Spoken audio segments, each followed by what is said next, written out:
Сиздер көрүп жаткан BBC Кыргыз кызматы саламатсыздарбы? Эл аралык соңку жаңылыктар менен тааныштырабыз. Мен Акчолпон Койчиева. Бүгүн дүйнө жүзү жаңы жылды тосууда. Ошону менен катар чоң шаарларда коопсуздук чаралары күчөтүлдү. Жаңы жылда Украина өндүрүлгөн товарлар Европада эркин сатылат. Бул кадамдар Украинанын экономикасына кандай таасир этет? 2015 жылды узатып, жаңы 16 жылды тосуу алдында өтүп бараткан жылды көпчүлүктү таасирленген окуяларга токтолобуз. Дүйнөнүн көп өлкөлөрүндө жаңы жылдык майрам башталды. Бирок соңку учурдагы террорчул чабуулдардан улам чоң шаарлар коопсуздук чараларын күчөтүштү. Лондондо жаңы жылдык шаан-шөөкөттөр полициянын күзөтүү менен коштолууда. Нью-Йоркто кошумча коопсуздук чаралары орнотулду. Ал эми Москвада кызыл аянтты жаап коюшту. Бельгиянын полициясы Брюссельде чабуул пландаган деген шек менен дагы 6 кишини камакка алды. Европада жаңы жылдын алдында коопсуздук чаралары күчөтүлүүдө. Брюссель шаарынын көчөлөрүндө аскерлер күзөткө чыгып, фейерверк жана борбордогу оюн-зооктор токтотулду. Борборго өткөн жылы 100 миңдеген тургундар жана коноктор чогулган. Топтошкон элдин баарын текшерип, көзөмөлгө ала албайбыз. Буга чейин Бельгиянын баш калаасынын борборунда террордук чабуулга даярдык көрүп жатат деп шектелген 2 адам камакка алынган. Ал эми шаршемби күнү полиция ноябрь айында Париждеги кол салууларга катышкан деп шектелген адамды Моленбик районунда кармаган. Ал окуялардан кийин Франциянын баш калаасында да коопсуздук чаралары күчөтүлдү. Адаттагыдай эле Шанс-Элизеде тургундар көңүл ачууга келишет, бирок быйыл фейерверк болбойт. Жаңы жылга даярдалган оюн-зооктор адаттагыдай эле болот. Бирок коопсуздукка коркунучтар бар. Демек колубуздан келген бардык чараларга даярбыз. Ал эми Түркияда террордук чабуул токтотулганы кабарланууда. Анкара шаарында полиция рейд жүргүзүп, жардыруучу заттарды таап, өздөрүн ислам мамлекети деп атаган топтун мүчөсү деп шектелген 2 адам камакка алынды. Алар жангешти жардыруучулар болгон деп айтылууда. Европада, Испаниядагы кооптонуп турган кез. Мадридте фейерверк көрүүгө саналуу эле адам катышат. Жана борбордогу бир нече көчөлөр толугу менен буулду. Берлин шаарынын тургундары дагы террордук чабуулдан кооптонууда. Бирок алар жаңы жылдык майрам токтош керек деп белгилешет. 1 январдан тартып Украина менен Европа биримдиги ортосундагы эркин соода боюнча келишим күчүнө кирет. Бул келишимге байланыштуу карама-каршылыктар 2014 жылы Украинадагы толкундоолорго себеп берген эле. Андан кийин Орусия Крымды тартып алып, өлкөнүн чыгышындагы жекчилдерди колдоп чыккан болчу. Эми бул жаңы Витмар компаниясы суусундук чыгарат. Учурда бул завод кеңейүүгө даярданууда. 1 январдан баштап бул компания жана Украина Европа биримдигине мүчө болгон өлкөлөрдүн базарына товарларын эркин сатууга мүмкүнчүлүк алат. Бирок Орусия жаңы жылдан баштап Украинада өндүрүлгөн товарларга чектөөлөрдү киргизе турганын белгиледи. Орус расмийлеринин айтымында, Украинанын Европа менен жаңы келишими өлкөнүн экономикасына терс таасир этет. Витмарктын жетекчиси Орусиянын кадамы кедергисин тийгизет, бирок Европанын рыногунун ачылышы жагымдуу кабар деп билдирди. Албетте биз өндүргөн суусундуктардын көбү Орусияга экспорттолот. Бирок чектөөлөрдөн кийин Европага көбүрөөк экспорттойбуз деп үмүттөнөбүз. Европанын рыногунун ачылышы солгундаган Украинанын экономикасынын өсүшүнө түрткү болот деп айтылууда. Арине Европанын рыногунда Украинанын компанияларынын атаандаштары көп болот. Алар Европанын стандарттарына жооп берүүгө тийиш. Ага убакыт жана каражат керек. Суусундук компаниялардын атаандаштары аз болгону менен технология жана оор индустрия тармагы кыйынчылыктарга дуушар болот деп болжонууда. Бул кадамдын терс тарабы негизинен айтылган өлкөнүн компаниялары ийкемдүү болбогондуктан чыгат.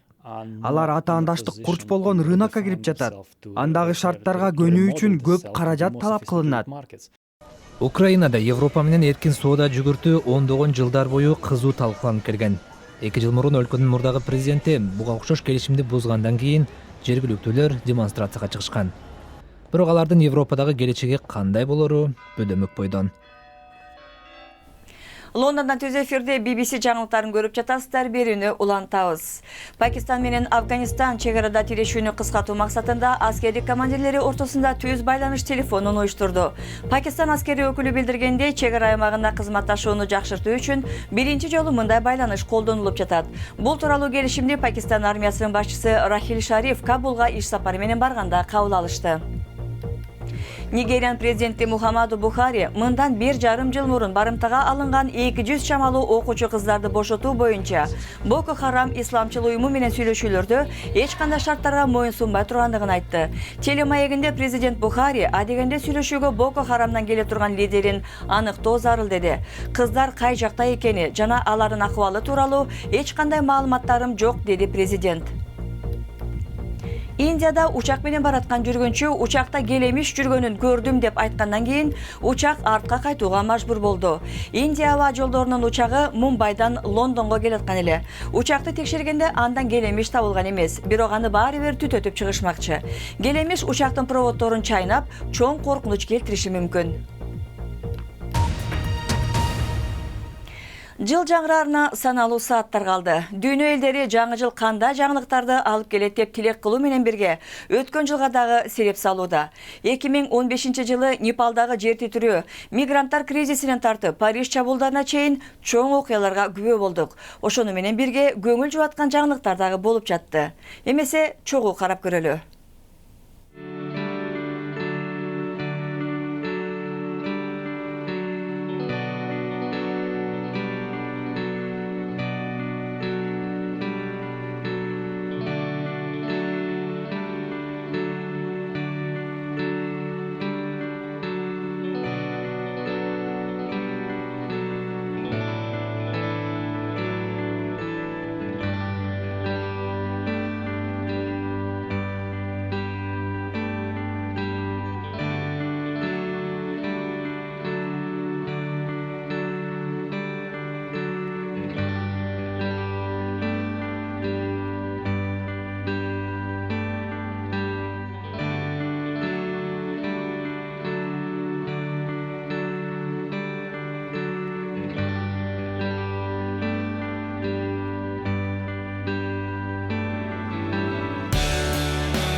Спорт жаңылыктарына дагы токтололу. Боксер Мэнни Пакьяо 9 апрелде Лас-Вегаста Тимоти Брэдли менен беттешерин анын агенти билдирди. Пакьяо май айында Флойд Мейвезерге утулгандан бери рингке чыга элек болчу. Анын агенти Боб Арумдун айтымында, филиппиндик мушкердин орто салмактагы WBO чемпиону Брэдли менен беттешери боюнча так макулдашуу бар. Эл аралык Олимпиада комитетинин президенти Томас Бах жаңы жылдык кайрылуусунда 1 жыл ичиндеги коррупция жана допинг чатактарынан кийин атлеттер менен спорт уюмдары өзгөрүшү зарыл деп белгиледи. Быйыл FIFA уюму коррупция жаңжалына кабылса, Эл аралык атлетика федерациясы паракорчулук жана допинг тесттери боюнча айыпталды. Жаңылыктардын соңунда Кыргызстанда жаңы жылга 2 сааттай убакыт калды. Ал эми австралиялыктар биринчилерден болуп 2016-жылды тосуп алышты. Сиднейдеги майрамдык маанайга күбө болобуз деп, миллиондон ашуун киши көчөгө чыгышкан.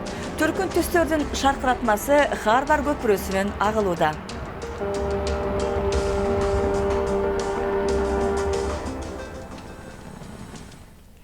Жаңылыктарды биздин интернет сайтыбыздан көрсөңүздөр болот. Биздин дарегибиз bbc-kyrgyz.com сайтыбыздан жаңылыктардан тышкары бүгүнкү радиосу дагы уга аласыздар. Кыргызстанга дагы ак жолтой жаңы жыл шаңдуу кирип келсин. Ар бир үй-бүлөдө тынчтык болуп, ынтымак, ырыскы толуп турсун.